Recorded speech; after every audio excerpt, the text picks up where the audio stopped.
ওরে বুঝি না তোর লীলা আসমানেতে বসাই আসো চাঁদ সূরুজের মেলা রে প্রেমের খেলা খেলছ দয়ালে রে আওয়াজ করে কোন ঠিক না বেঠিক আল্লাহ পাক রব্বুল আলামিন বলে শুধু আসমান ভাঙবে না আকাশের দিকে তাকিয়ে দেখো আকাশের নিচে অসংখ্য তারকা আছে না নাই আল কামার চন্দ্র আশ-শামসু সূর্য আছে না নাই আমার আল্লাহ পাক রব্বুল আলামিন বলে ও ইদাল কাওয়াকিবুন তাতাওয়াত বান্দারে যেদিন কিয়ামত হবে রে সেদিন আকাশের নিচে যতগুলো তারকা আছে চন্দ্র সূর্য আছে সবগুলো একের পর এক ছুটে ছুটে জমিনের দিকে আসতে থাকবে আমি সেই পুলিশটা ভেলালি কোথায় থাকবো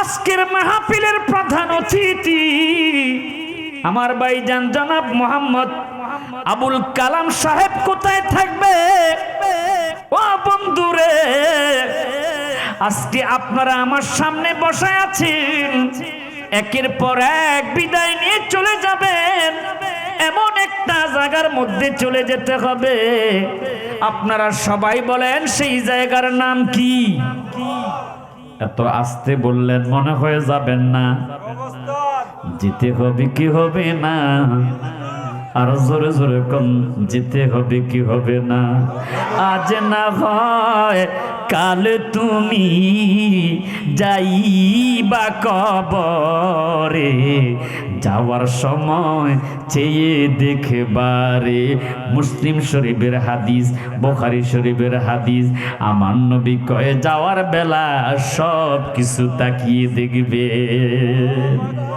আর জোরে কন্যা আল্লাহু আকবার ওরে মাও গেল বাবা গেল দাদা গেল দাদি গেল কেউ এলো না ফিরে সবারই যাইতে হবে রে সবাই বলেন ভাইজান অন্ধকার কবরে অন্ধকার সবারে যাইতে হবে রে আপনাদের এই মাহফিলের পাশে রাস্তার পাশে কবরস্থান আছে না নাই আজ না হয় কাল তুমি বলেন আজ না হয়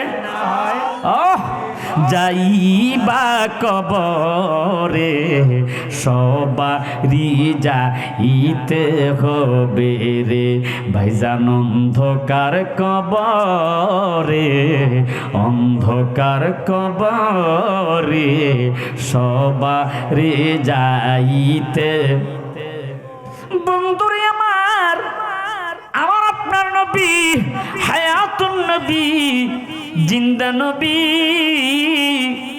৬৩ বছর জিন্দেগি উম্মতের জন্য কাটিয়ে দিয়েছে ইসলামের জন্য রক্ত দিয়েছে তায়েফের ময়দানে আমার নবীজির উপর অতর্কিত হামলা করে নবীজিকে রক্তাক্ত করে দিয়েছিল আল্লাহু আকবার উহুদের ময়দানে আমার নবীজি দাঁত মোবারক শহীদ করে দিয়েছে নবী দুনিয়ার জমিন থেকে পর্দা করবে আমার নবী মা আয়েশা সিদ্দিকাকে ডেকে বলল আয়েশা আমার প্রচন্ড মাথা ব্যথা প্রচন্ড মাথা ব্যথা আমার মাথার মধ্যে একটু পানি দাও মাথার মধ্যে পানি দেওয়া শুরু করেছে আপনাদের মাঝে কেউ অসুস্থ হলে জ্বর হলে মাথায় পানি দেয় কথা কোন ঠিক না বেঠিক মাথা ব্যথা হলে মাথা ব্যথার মলম দেয় ওষুধ খেতে হয় মাথার মধ্যে পানি ঢাললে একটু শান্তি লাগে কথা কোন ঠিক না বেঠিক আমার দয়াল নবী মায়ার নবী ডেকি ডেকি বলে আয়েশা রে আমার প্রচন্ড মাথা ব্যথা কমতেছে না। এবার নবীজির মাথার মধ্যে আরেক বালতি পানি দিল, মাথা ব্যথা কমে না। একে একে একে একে 7 বালতি পানি আমার নবীজির মাথার মধ্যে ঢাললো। বন্ধু, এমন সময় লাম্মা মারিদা রাসূলুল্লাহি সাল্লাল্লাহু আলাইহি ওয়াসাল্লাম, দয়াল নবীজি অসুস্থ অবস্থায়, আতাহু জিবরাইল, জিবরাইল আসলো আমার নবীজির নিকটে। জোরে জোরে কন্যা আল্লাহু আকবার। আমি আপনাদের কাছে জানতে চাই, আমরা যখন অসুস্থ হই জিবরাইল কি আসে? কথা বলেন না কেন? নবী আমার কেমন দামি। আতাহু জিবরাইল, জিবরাইল আসলো নবীজির কাছে। সুবহানাল্লাহ কন্যা। নবী আমার কেমন দামি। আল্লাহু আকবার কন্যা। আর একটু জোরে কন্যা আল্লাহু আকবার। নামাজের ভিতরে তোমায় সালামে দিতে হয়, তোমায় সালাম না করিলে নামাজে বাতিল হয়। আমার নবী কেমন দামি, কথা কোন ঠিক না বেঠিক? আসসালামু আলাইকা আইয়ুহান নবিয়্যু, তাশাহুদের মধ্যে আমার নবীকে সালাম দিতে হয়, কথা কোন ঠিক না বেঠিক? আমি কি বলিব তোমার শানে, কি বলিব? একটু জবান খুলে বলেন না, আমি কি বলিব তোমার শানে ইয়া রাসূলুল্লাহ, দেখিতে কতদিন বাকি বলো না ইয়া রাসূলুল্লাহ, দেখিতে কতদিন বাকি বলো না। জিবরাইল আসলো, হুজুর ইয়া রাসূলুল্লাহ, ইয়া হাবিবাল্লাহ, হুজুর আল্লাহ পাক আমি জিবরাইলকে আপনি নবীর কাছে পাঠাইছে। সুবহানাল্লাহ কোন। সেই জিবরাইল বলতেছে, ফাকালা ইয়া মুহাম্মদ ইন্নাল্লাহ আরসালানি ইলাইক, নবী গো আমি জিবরাইলকে আল্লাহ পাক রব্বুল আলামিন আপনার কাছে পাঠাইছে। কেন, কি জন্য?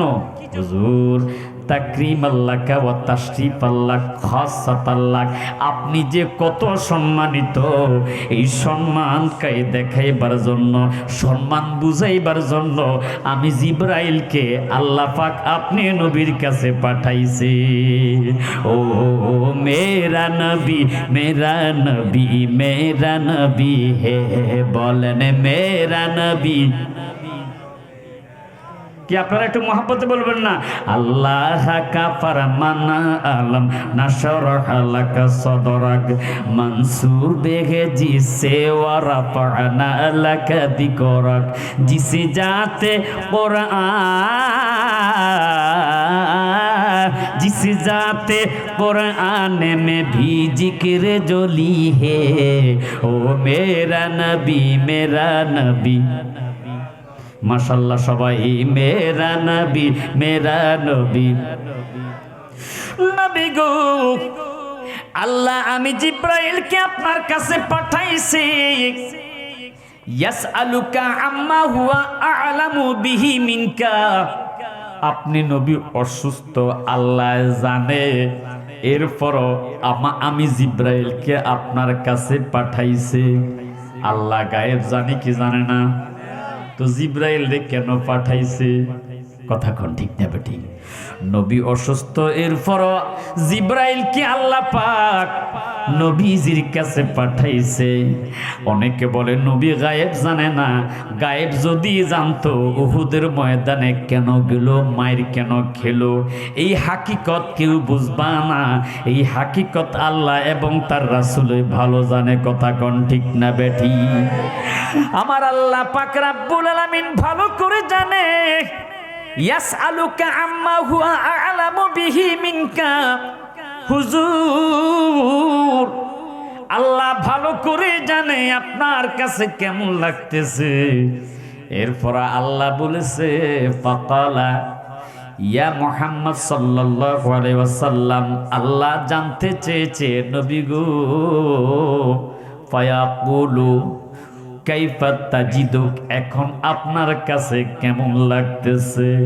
নবী আমার ডেকে বলল, জিব্রাইল, কলা আজিদুনি ইয়া জিব্রাইল মাগমুমান ওয়া আজিদুনি ইয়া জিব্রাইল মাকরুবা, আমার কাছে বড় চিন্তিত লাগতেছে, আমার কাছে বড় ক্লান্ত লাগতেছে। হুজুর, কার জন্য আপনার চিন্তা লাগে? ইয়া রাসূলুল্লাহ, ইয়া হাবিবাল্লাহ।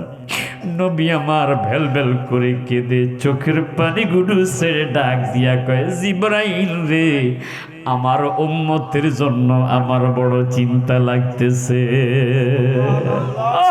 জোরে সুর কর না ইয়া রাসূলুল্লাহ, আর একটু জোরে কর না ইয়া হাবিবাল্লাহ। নবী আমার দুনিয়ার জমিন থেকে বিদায় নিয়েছে, বিশাল লম্বা, সেই দিকে আমি যাব না। নবীর রওজা মোবারক, আমার বন্ধুরি, আল্লাহর হাবিব সরকারে দো আলম নবী মুহাম্মদুর রাসূলুল্লাহ সাল্লাল্লাহু আলাইহি ওয়াসাল্লাম। কেমন নবী! ইহুদিরা আমার নবীর উপর বড় জুলুম করেছে, বড় অত্যাচার করেছে, কথা কোন ঠিকটা বেঠি? আজ ফিলিস্তিনের দিকে তাকিয়ে দেখেন ও বন্ধুরে, গাজার অবস্থা বড় খারাপ আমরা দেখেছি, কথা কোন ঠিক না বেঠিক? ফিলিস্তিনের মুসলমানের উপর ইহুদিদের কি যে জুলুম, কি যে নির্যাতন! আহা, খাইবার যুদ্ধের শেষে আল্লাহর হাবিব একটু স্বস্তির নিঃশ্বাস ফেললেন যে ইহুদিদের হাত থেকে আমরা এবার বাঁচতাম। কিন্তু আমার নবীকে মারার জন্য একটা ইহুদি নারী গোস্তের মধ্যে বিষ মেখে আমার নবীজির জন্য হাদিয়া পাঠাইছে, আমার নবীকে দুনিয়ার জমিন থেকে চিরবিদায় করে দিবে। জোরে কন্যা নাউজুবিল্লাহ, আর একটু জোরে জোরে কন্যা নাউজুবিল্লাহ। গোস্তের প্যাকেট নবীজির সামনে দিল। আল্লাহর হাবিব যেই মাত্র গোস্তের প্যাকেটটা পেল, সাহাবীরা কতদিন হয়েছে খাবার পায় না, যুদ্ধ করেছে। আহা বন্ধুরা আমার, খাইবারের যুদ্ধ করেছে, সাহাবীরা না খেয়ে, আহা কি যে কষ্ট। নবীর একজন সাহাবী হযরতে বিশর রাদিয়াল্লাহু তাআলা আনহু গোস্তের প্যাকেটটা দেখে আমার নবীজির সামনে দৌড়িয়ে এসে বলে, ইয়া রাসূলুল্লাহ, আমিও বড় ক্ষুধার্ত, হুজুর আমি একটু গোস্ত খাবো। এই কথা বলে গোস্তটা হাতের মধ্যে নিয়ে চিবাইতেছে। এমনি সাহাবী হঠাৎ করে তার ঘুরানি উঠে গেছে, অজ্ঞান হয়ে যাবে। জোরে কন্যা আল্লাহু আকবার। আমার নবী ক্ষুধার্ত, গোস্তের টুকরাটা হাতে নিয়ে যেই মাত্র মুখের মধ্যে দিলে, আমার বন্ধুরি